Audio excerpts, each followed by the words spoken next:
समा इतने अच्छे वेल रिच परिवार से आके आतंकवादी क्यों बना, ये इस पर भी आंसर देते हुए चले जाइए। उसामा अपने माँ का अकेला ही था जिसको इसको फादर ने अपने अकाउंटेंट से शादी कराई ना, खुद तलाक दिया और अकाउंटेंट ने फिर मैरिज किया उसामा।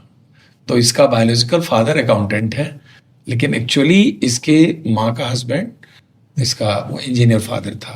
वो was killed in helicopter crash.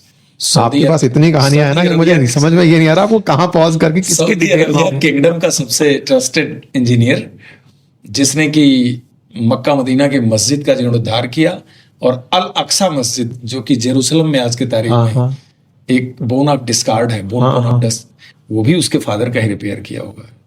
World का बिगेस्ट कैटरपिलर बुलडोजर का सप्लाई ऑर्डर उसको फादर देता था। इतना बड़ा आदमी बना वो।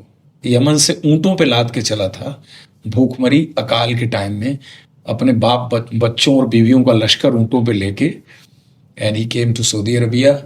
उसके बाद ही उसका बेटा उसामा बिन लादेन, जो कि उसकी एक पत्नी जो थी उस पत्नी से पैदा हुआ ये अकेला। और जब टूर करके लौटता था तो हर टूर में 2-4 बीवियों का नंबर आता था मिलने का। I think he had 25-26 wives या ज्यादा ही होंगी। तो एक टूर में एक दिन के लिए आया तो सारी बीवियों से कहाँ मिल पाएगा, कुछ से ऑफिस में मिल लिया, कुछ से हर्म में मिल लिया। तो उनमें से एक वाइफ को उसने तलाक देके अपने अकाउंटेंट से शादी कराई, उससे पैदा हुआ था उसमें। ऐसा है ये पूरी चीज, ये पूरी सिखलाई शुरू हुई इजिप्ट से। अल अजहर यूनिवर्सिटी कैरो, और दुनिया में इस अकीदे का 2 ही फिलोसफिकल सेंटर है, अल अजहर यूनिवर्सिटी कैरो और दूसरा देवबंद सहारनपुर उत्तर प्रदेश। दोनों की ही फिलॉसफी एक है। इसीलिए आपको ध्यान होगा तालिबान जब विजिट किए दिल्ली, देवबंद गए। मौलाना मसूद अजहर जब फेक पोर्टुगीज पासपोर्ट पर इस्लामाबाद से ढाका उतरा और ढाका से मालदा बॉर्डर क्रॉस करके 1994 में इंडिया में आया, तो वो सबसे पहले देवबंद गया जहां 8-9 दिन रहा। देवबंद से जाके वो लखनऊ गया, लखनऊ से अयोध्या गया, डिमोलिश्ड बाबरी मस्जिद को देखा, क्योंकि 6 दिसंबर 1992 को मस्जिद डिमोलिश हो चुकी थी। वहां से जम्मू गया, फिर अनंतनाग गया और 3 टेरर ऑर्गेनाइजेशन के बीच में समझौता करके एक नए आउटफिट को ऐलान करने के लिए गया था।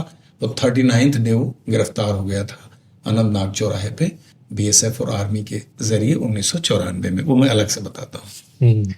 तो ये फिलॉसफी इनकी शुरू होती इजिप्ट से। जब आप इजिप्ट की मुस्लिम ब्रदरहुड की बात जब आप शुरू करते हैं, अलबन्ना, उसके अलावा ब्लाइंड शेख की जो हिस्ट्री है वो पढ़ने लायक हिस्ट्री है कि उन्होंने वहां पर शरिया लॉ के अंदर लोग रिसर्च करने जाते हैं, इस्लामिक थियोलॉजी के अंदर पीएचडी करने जाते हैं।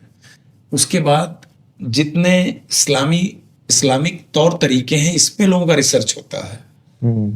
तो वो जो अल अजहर यूनिवर्सिटी है, that has been epicentre of many hugely radicalised people, irrespective of the fact कि वो सर्जन थे, वो इंजीनियर थे।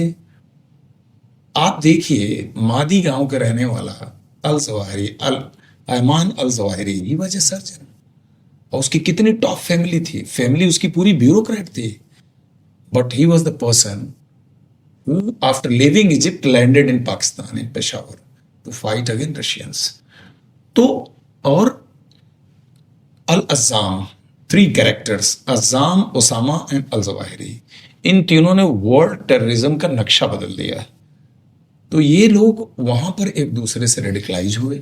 रेडिकलाइजेशन में ये हुआ कि नहीं, टोटली शरिया लॉ लागू होगा, प्रोग्रेसिव रिजीम हमें पसंद नहीं है, जो उदारवादी अप्रोच है वो पसंद नहीं है, फ्रीडम इतना औरतों को मिलता है वो बिल्कुल ठीक नहीं है। और वहां से निकले ये लोग रेडिकलाइज्ड होकर के, और आपके अनवर सादात पे जो अटैक हुआ इजिप्ट में, वो अटैक का तो इन्होंने ही प्लानिंग किया था। उस अटैक में मृत्युदंड मिला। तो ब्लाइंड शेख की हिस्ट्री है, आपको भी पढ़िएगा, और उसमें अलबन्ना और ब्लाइंड शेख ने बेसिकली मोटिवेट किया इन लोगों को। वो इतने तगड़े मोटिवेटर थे। और जेल से जब उसको फांसी के लिए निकाला गया तो दोनों हाथ में जंजीर पहन के वो ऐसे फांसी के तख्ते तक गया जैसे कोई नॉर्मल रिचुअल करने जा रहा हो। इतने हाईली रेडिकलाइज्ड कि मैं तो एक कुर्बानी के पास पे जा रहा हूं, मैं इस्लाम को बचाने के लिए मैंने इतना बड़ा काम किया। तो जब इधर रशियन फोर्सेस ने ऑक्युपाई किया अफगानिस्तान को, तो ये एक प्रोपाउंड हुआ, पाकिस्तान ने बेसिकली ये चीज को प्रोपाउंड किया कि भाई इस्लाम खतरे में है, और उसमें सऊदी अरबिया भी उसका एक बहुत बड़ा लीडर बना, नेता बना। तो ओसामा बिन लादेन सबसे पहले अज़्ज़ाम आया पेशावर, पाकिस्तान में सबसे पहले वो लैंड किया। It was followed by Osama bin Laden, then it was followed by al Zawahiri. ये तीनों जब आए तो इन्होंने एक इतना बड़ा एक चेंज लाए, सारे अरब्स को इन्होंने गार्नर किया। ओसामा बहुत रिच फैमिली का था, सऊदी अरब प्रिंसली ने भी उसको काफी पैसा इसमें डाला इन लोगों ने, और जितने बड़े बड़े लोग थे सबने इसको बहुत प्रॉपर फंडिंग की, यानी मनी बहुत ज्यादा अरब से आया। और अरब के फाइटर्स, सूडान है, यमन है, सीरिया है, साइड के जितनी उसकी कंट्रीज हैं, सारी कंट्रीज से फाइटर आए, और वो फाइटर पेशावर आए, और उन फाइटर्स को फिर लॉन्च किया गया अफगानिस्तान के अंदर रूस के खिलाफ। और ये नारा दिया गया कि ये जो नॉन मुस्लिम्स हैं, यानी जिसको क्रिश्चियन कह लीजिए, इन्होंने इस्लाम के ऊपर एक बहुत बड़ा धर्म युद्ध छेड़ दिया। छेड़ दिया है। उस समय धर्म युद्ध की बात हुई। अब यहाँ ये भी इंटरेस्टिंग बात आती है कि अगर इसके लिए आए तो इन्होंने अमेरिका को क्यों बाद में टारगेट किया? बेरोजगार हो गए थे। 9/11 हुआ उसके बाद हिस्ट्री में दुनिया का 2700 किलिंग 9/11 में।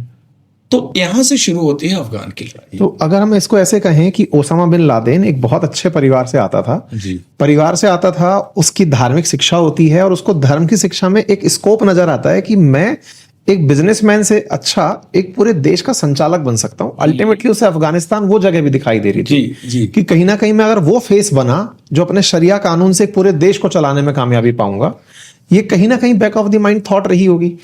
क्योंकि अल्टीमेटली आप जिस मिशन को लेकर आगे निकल रहे हो वो यही है कि हम इस्लाम के नाम पर आगे बढ़ेंगे, अफगानिस्तान के अंदर से रशिया को बाहर भगाएंगे and Islam will rule the world. क्योंकि अगर आप आईसिस पे जाइए, आईसिस पे Abu Bakr al Baghdadi, Iraq पे जाइए, तो वो कहता है ना कि पैगंबर के हम एसेंड हैं, पैगंबर मोहम्मद साहब की ही लेने से हम हैं, और वो खलीफा हुआ करते थे, अगला खलीफा मैं हूं, और मेरे बाद जो बाकी होंगे वो खलीफा होंगे आईसिस के। आईसिस की तो आइडियोलॉजी यही है। आज की तारीख में फिजिकली आईसिस का कोई मॉड्यूल है नहीं, सब ऑनलाइन है। आप खोलेंगे तो उनकी फिजिकल लीडरशिप कोई नहीं मिलेगा, बट उसका ऑनलाइन टोटल हायरार्की और मोटो अभी भी मौजूद है, जिससे कि लोग इंस्पायर्ड होते हैं।